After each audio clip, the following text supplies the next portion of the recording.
The first take. The other day we discussed these comments from KD on other countries catching up to Team USA. And he said, quote, "I just don't like the talk around the USA versus European style of how you approach the game. All I hear is AAU is destroying the game. The Euros do it right while the Americans do it wrong." It's a lot of bull, fill in the blank with that. I can read between the lines on that. It's a shot at Black Americans. We're controlling the sport. They're tired of us controlling the sport. France is coming for you, really? We smacked them boys, end quote. So Jay, the other day, Stephen A. agreed with Kevin Durant and what he had to say. And now I ask you, how do you feel about what his thoughts are? So I've been waiting because I was gonna jump on KD the other day. Sure.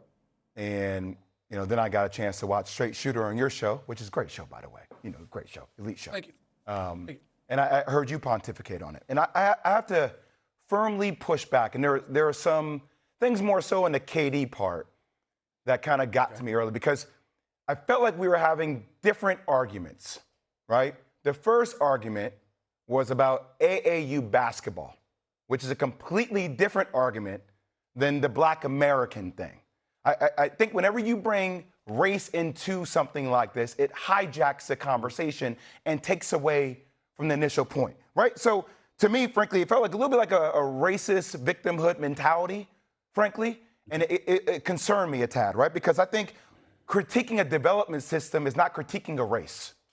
And we're talking about development systems for Americans.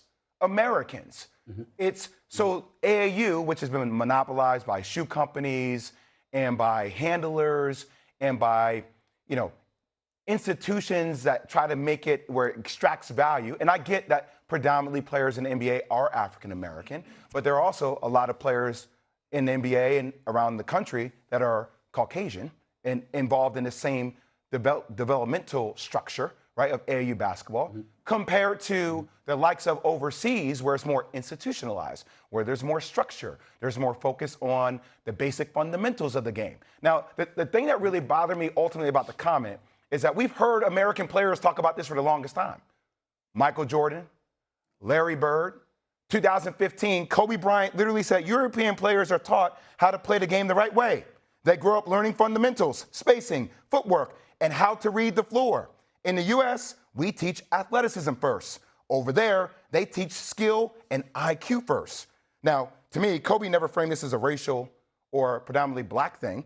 He framed this as, or he never said European players were better. He was just saying the way they developed was different. And I felt like when KD sometimes goes off on these rants, it doesn't mean that he's fully wrong, but when you just engage it that way, it sounds a little bit reckless.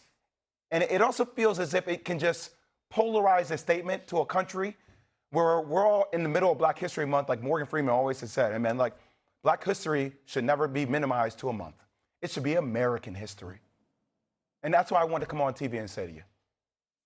Well, first of all, I disagree with you on a couple of points, and I'll get into that for a second. But first order of business, that you're my brother and you're a highly intelligent brother, and you make sense every time you open your mouth. So listen, we ain't nothing to be offended by. If you disagree with me, I'm gonna win either way, because either I'm gonna be right or I'm gonna be right or I'm gonna be educated. I'm gonna be right or I'm gonna get educated. So I'm not losing either way. So we're good. So let's get that out the way first. Always. Secondly, let me say the thing that I think you're missing. I don't think it's appropriate to call KD reckless with this comment. And I think that it's important to point out that while you talk about victimhood when it comes to racism, right? Mm-hmm. There is a history that shows black people have been victimized by racism. Yes. Not in every single case, not always or anything like that. But the fact of the matter is that's a reality. So when people sit up there and say, oh, you're coming across as a victim, well, damn it, that's because black folks have been victims of that. And we live in a society, particularly in this day and age, where people would like to erase that reality. It doesn't get erased. It's a part of history. Just like any other group of people have their history, you can't go to the Jewish community and tell them to forget the Holocaust. You can't tell them to forget stuff that they've endured and they experienced and they suffered from, and the iniquities that they were exposed to and they had to endure. Don't come to black people with that. So let's get that out the way. To get to Kevin Durant specifically, Kevin Durant, with all of those superlatives and whatever, Jay, he was talking about the narrative. He wasn't refuting what Kobe had highlighted in terms of European basketball and what they focused on compared to what was transpiring in America and what have you. In my estimation, he was pointing to the narrative. That, if you remember, just weeks earlier, he had talked about, and he brought up Luka Doncic, and he brought up Nikola Jokic. And he said, y'all get on us all the time about our lack of effort for All-Star Weekend.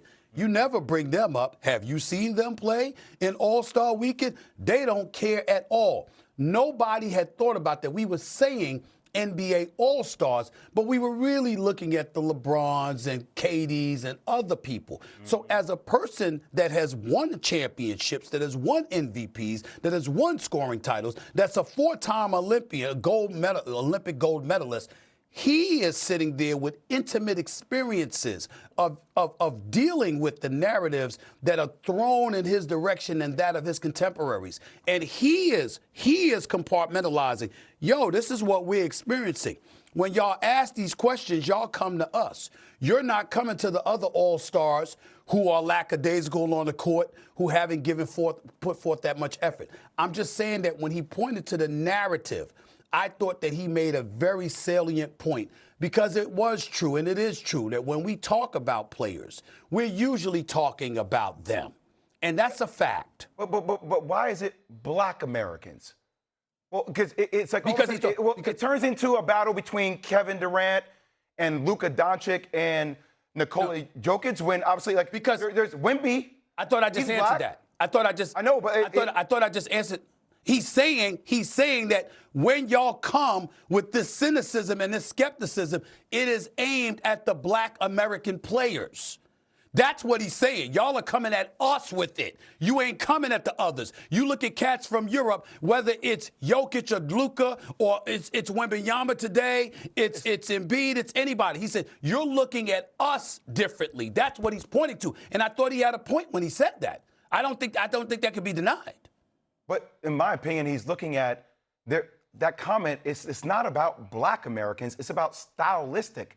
It's about, and that's my point, Stephen A. I hear where you're trying to go with it. My point is, it felt like it was misconstrued. It's more about systems in place and how people felt those systems led to quality of players and the way the game was taught. It had nothing to do about race. You're talking. Wait a minute. I agree with that, but you're talking about the validity of the subject matter that we're talking about. I'm saying, in his words, he was alluding to the narrative that has been created and how everybody is coming at players like himself and LeBron and black players from America, acting like they're responsible for bringing down the quality best players of play in the world. Of course they're going to go at them. What, are they going to go at Tyler Hero? Of course they're going to go at LeBron and Kevin Durant. Kevin Durant's the most skilled player in the history of the game.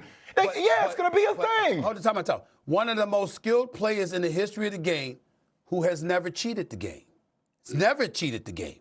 The brother shows up. All he wants to do is hoop. Okay? Great. Load management with him.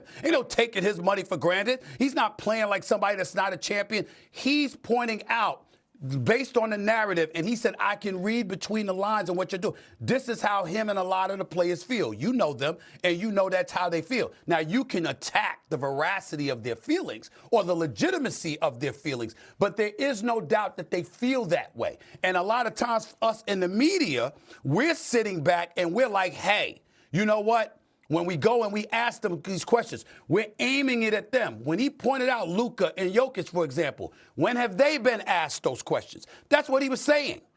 And I think he's legitimate to that. By the way, as a producer that's been in our ear for 5 minutes telling us countdown, stop. Okay, we know. Okay, stop.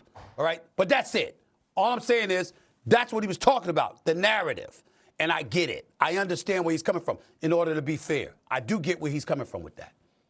I have so much more I want to say on this. Well, maybe we can revisit this later on. Yeah, we could come back to it later on. All right, coming up here on First Take, Jay Will's going to stick around because speaking of Luka